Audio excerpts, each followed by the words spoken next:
উত্তর ভারত জুড়ে হিম, শীতে কাঁপছে পাহাড় সমতল গ্রাম, তার মধ্যে ঘন কুয়াশায় মুখ ঢাকছে ইতিহাস।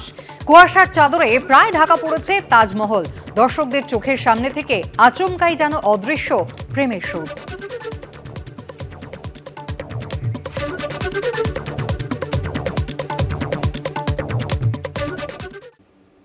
ভেনেজুয়েলায় আগ্রাসনের মধ্যেই এবার আরও ৩টি দেশকে হুঁশিয়ারি দিয়ে রাখলেন ডোনাল্ড ট্রাম্প। মেক্সিকো, কলম্বিয়া এবং কিউবার পরিণতিও কি তাহলে হতে পারে ভেনেজুয়েলার মতোই?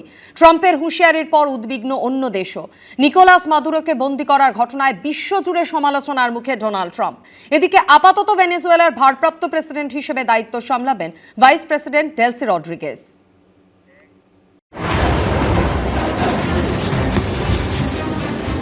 6 মাস ধরে লাগাতার হুঁশিয়ারির পর শনিবার ভোরে আমেরিকার সেনাবাহিনীর ডেল্টা ফোর্সের অভিযান। দক্ষিণ আমেরিকার দেশ ভেনেজুয়েলায় এয়ার স্ট্রাইক চালায় ট্রাম্পের সেনা।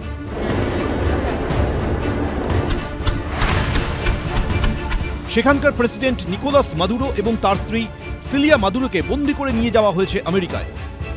আর যে ট্রাম্প মাস কয়েক আগেও বিশ্বের একাধিক যুদ্ধ থামানোর কৃতিত্ব নিয়েছেন, যিনি শান্তিতে নোবেল পাওয়ার দাবি করে আসছিলেন, এবার তিনি ভেনেজুয়েলায় এয়ার স্ট্রাইক চালানোর কয়েক ঘন্টার মধ্যেই আরও 3 দেশ মেক্সিকো, কলম্বিয়া এবং কিউবাকেও হুঁশিয়ারি দিয়ে রাখলেন। সোশ্যাল মিডিয়ায় ডোনাল্ড ট্রাম্প লিখেছেন, মাদক সন্ত্রাস রুখতে যদি ওই অঞ্চলে আমেরিকাকে পা রাখতে হয়, প্রয়োজনে সেটাও করতে প্রস্তুত, আর এর জন্য কারো চোখ রাঙানি মেনে নেব না। United States Armed Forces conducted an extraordinary military operation in the capital of Venezuela. Overwhelming American military power, air, land, and sea, was used to launch a spectacular assault to bring outlaw dictator Nicolas Maduro to justice. This was one of the most stunning, effective, and powerful displays of American military might and competence. বিশ্বের সবথেকে বেশি খনিজ তেলের ভান্ডার রয়েছে ভেনেজুয়েলায়, তাই আমেরিকার president মুখে মাদক কারবার বন্ধের কথা বললেও লক্ষ্য কি আসলে তেলের ভান্ডার? কোনো দেশ কি অন্য কোনো রাষ্ট্রপ্রধানকে এভাবে বন্দী করতে পারে? মুখে শান্তির বার্তা দিলেও ট্রাম্প কি আখেরে বিশ্বকে আমেরিকার দাদাগিরি দেখালেন? এরকম অনেক প্রশ্ন উঠতে শুরু করেছে। ভেনেজুয়েলার ওপর মার্কিন যুক্তরাষ্ট্রের নজর বহুদিনের। যে কোনো রাষ্ট্রের সার্বভৌমিকতার যে প্রশ্ন আছে, সেটা যে অবক্ষয়ের মুখে এবং তিনি যে সেটা নাশরাত করে দিচ্ছে, সেটা কিন্তু আগামী দিনে যে রাষ্ট্র ব্যবস্থা, আন্তর্জাতিক রাষ্ট্র ব্যবস্থা আমরা ধীরে ধীরে গড়ে তুলেছি, সার্বভৌমত্বের যে ধারণা আমরা ধীরে ধীরে গড়ে তুলেছি, সেটা তিনি দায়িত্ব নিয়ে একা ক্ষমতার ওপর নির্ভর করে ধ্বংস করে দিচ্ছেন। এদিকে প্রেসিডেন্ট নিকোলাস মাদুরোকে ট্রাম্প প্রশাসন বন্দী করে নিয়ে যাওয়ার পর আপাতত ভেনেজুয়েলার ভারপ্রাপ্ত প্রেসিডেন্ট হিসেবে দায়িত্ব সামলাবেন সেখানকার ভাইস প্রেসিডেন্ট ডেলসি রড্রিগেজকে। এই দায়িত্ব সামলানোর জন্য নিয়োগ করেছে ভেনেজুয়েলার সুপ্রিম কোর্ট। ভেনেজুয়েলার অর্থ এবং খনিজ তেল 2 মন্ত্রকেরই দায়িত্বে রয়েছেন এই ডেলসি রড্রিগেজ। ভারপ্রাপ্ত প্রেসিডেন্টের দায়িত্ব নিয়েই ডোনাল্ড ট্রাম্পকে কড়া বার্তা দিয়েছেন তিনি। ডেলসি রড্রিগেজের স্পষ্ট বক্তব্য, অবিলম্বে ভেনেজুয়েলার প্রেসিডেন্ট নিকোলাস মাদুরো ও তার স্ত্রীকে মুক্তি দিতে হবে। দেশের প্রাকৃতিক সম্পদ রক্ষা করতে ভেনেজুয়েলা প্রস্তুত। ভেনেজুয়েলা কখনো কারো দাসত্ব গ্রহণ করবে না। কোনো সাম্রাজ্যের উপনিবেশ ভেনেজুয়েলা আর কখনোই হবে না। আর এই পরিস্থিতিতে ভেনেজুয়েলার পাশে দাঁড়িয়েছে রাশিয়া, চীন, ইসরায়েল, উত্তর কোরিয়ার মতো পারমাণবিক শক্তিধর রাষ্ট্রগুলি। ভেনেজুয়েলাকে সমর্থন করেছে কানাডা, ব্রাজিলও। ভেনেজুয়েলার পাশে থাকার বার্তা দিয়েছে ইউরোপীয় ইউনিয়নও। সোমবার এই ইস্যুতে বিশেষ বৈঠক ডেকেছে রাষ্ট্রসংঘ। প্রতিবাদে বিক্ষোভ হয়েছে Paris, Germany, Athens, Cuba, San Francisco সহ বিশ্বের বিভিন্ন প্রান্তে। এমনকি নিজের দেশেও সমালোচিত হতে হচ্ছে ট্রাম্পকে। সরাসরি একটি রাষ্ট্রপ্রধানকে তাদের ভাষায় সে গ্রেপ্তার করলো, কেন করলো? নাকি ড্রাগস অপরাধে। একটি রাষ্ট্র সে পরিচালনা করবার অধিকার তাকে কে দিল? তাকে তো তার দেশের লোকরা ভোট দিয়েছেন তার দেশ চালানোর জন্য। কিছুদিন আগে আমাদের ভারতের সঙ্গে সে করেছিল, ভারত কার সঙ্গে তেল কিনবে। এদিকে ভেনেজুয়েলার সাম্প্রতিক ঘটনার পর সতর্ক রয়েছে নয়াদিল্লিও। বিদেশ মন্ত্রকের জারি করা বিবৃতিতে বলা হয়েছে, ভেনেজুয়েলার সাম্প্রতিক ঘটনাবলী গভীর উদ্বেগের বিষয়। আমরা বর্তমান পরিস্থিতি নিবিড়ভাবে পর্যবেক্ষণ করছি। পাশাপাশি বলা হয়েছে, ভারত ভেনেজুয়েলার জনগণের মঙ্গল ও নিরাপত্তার প্রতি সমর্থন ব্যক্ত করছে। আমরা সংশ্লিষ্ট সব পক্ষকে আলোচনার মাধ্যমে শান্তিপূর্ণ সমস্যা সমাধানের আহ্বান জানাচ্ছি, যাতে এই অঞ্চলের শান্তি ও স্থিতিশীলতা নিশ্চিত হয়।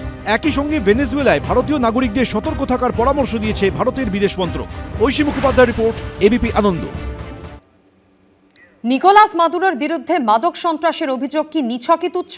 নিজের পছন্দের লোককে চেয়ারে বসিয়ে ভেনেজুয়েলার তৈল ভান্ডারে থাবা বসানোই কি ডোনাল্ড ট্রাম্পের মূল টার্গেট?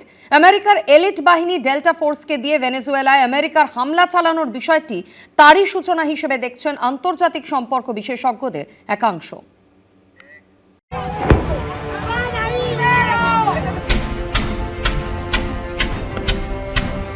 শুক্রবার মধ্যরাত থেকে অতর্কিতে হামলা, একাংশে আলো নিভিয়ে দিয়ে এয়ার স্ট্রাইক, ক্যারাকাসের এয়ার ডিফেন্স সিস্টেম অকেজো করে লক্ষ্যে হানা, জাহাজে আগুন ধরিয়ে দেওয়া।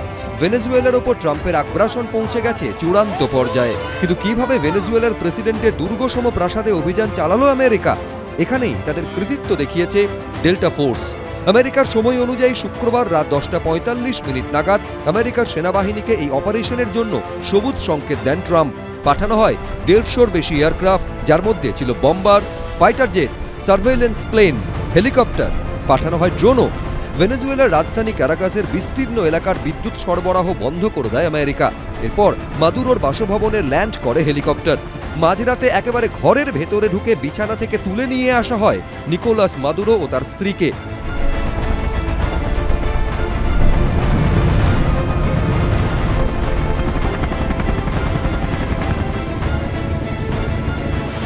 Scary experience. I saw the helicopters.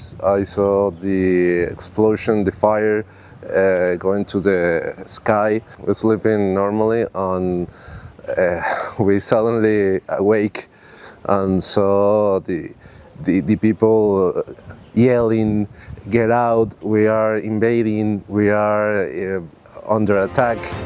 মুখে মাদক সন্ত্রাস আর বেআইনি অনুপ্রবেশের কথা বললেও আসলে ভেনেজুয়েলা নিয়ে অন্য পরিকল্পনা রয়েছে কি ট্রাম্পের?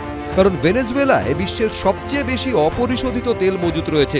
দক্ষিণ আমেরিকার এই দেশের সংরক্ষণে রয়েছে 30,000 কোটি ব্যারেল তেল, যা গোটা বিশ্বে মজুত তেলের 1/3।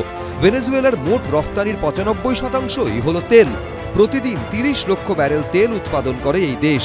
মারাকাইবো, অ্যাপিওর, ওরিয়েন্টাল ও ফ্যালকনে ভেনেজুয়েলার মূল তৈল ভান্ডারগুলি রয়েছে। এরই সঙ্গে Venezuela Organization of Petroleum Exporting Countries বা ওপেকের প্রতিষ্ঠাতা সদস্য। এই বিপুল পরিমাণ তেলের ভান্ডার কি দখল করায় ট্রাম্পের অন্যতম উদ্দেশ্য? Maduro and Flores have been indicted in the Southern District of New York. We're going to take a lot of money out so that we can take care of the country. We'll run it properly. We'll run it professionally. We'll have the greatest oil companies in the world go in and invest billions and billions of dollars and take out money, use that money in Venezuela. And the biggest beneficiary are going to be the people of Venezuela. কিন্তু America কোন অধিকারে অন্য একটা দেশকে চালাবে? আদতে কি ভেনেজুয়েলার তেলের ভান্ডারগুলি দখল করাই উদ্দেশ্য? তেল মার্কিন রাজনীতিবিদদের সবসময় কি বলবো আকর্ষিত করেছে, এক্ষেত্রেও করেছে। খনিজ তেলের ক্ষেত্রে তার নিজেরও কিন্তু পর্যাপ্ত পরিমাণে তার নিজের দেশে রয়েছে, কিন্তু তেল আহরণের মাধ্যমে তেল দখলদারির মধ্যে দিয়ে সে বিশ্ব রাজনীতিকে বারংবার নিয়ন্ত্রণ করতে চেয়েছে। এদিকে ভেনেজুয়েলায় আমেরিকার আগ্রাসনের প্রতিবাদে সরব হয়েছে ভারতের বিরোধী দলগুলি। উদ্বেগ প্রকাশ করে এক্স হ্যান্ডেলে পোস্ট করেছেন কংগ্রেসের সাধারণ সম্পাদক জয়রাম রমেশ। দিল্লিতে বিক্ষোভ দেখিয়েছে সিপিএম। সোমবার ধর্মতলা থেকে মিছিলের ডাক দিয়েছে ডিওয়াইএফআই। নির্বাচিত সরকার তাদের এই রকম একজন প্রধানকে অপর একটি দেশ এসে এই রকম বন্দি করে নিয়ে চলে যাচ্ছে, এই ঘটনার আমরা তীব্র নিন্দা জানাচ্ছি। আমরা দেখতে পাচ্ছি যে এই সময়ে মধ্যপ্রাচ্য থেকে আরম্ভ করে যদি দক্ষিণ আমেরিকার দিকে তাকাই, তার যে তেলের ভান্ডার, বিপুল খনিজ সম্পদ, তার ওপর যে ব্যাপকভাবে আসলে আক্রমণ এই কারণে তাদের লক্ষ্যটা হচ্ছে লুটের রাজনীতি। ছবির মতো সুন্দর ভেনেজুয়েলাতেই এবার বিনা মেঘে বজ্রপাতের মতো পড়ল ট্রাম্পের আগ্রাসন। ঐশী মুখোপাধ্যায়, সৌমিত্র রায়ের রিপোর্ট, এবিপি আনন্দ। এবিপি আনন্দ, এগিয়ে থাকে, এগিয়ে রাখে।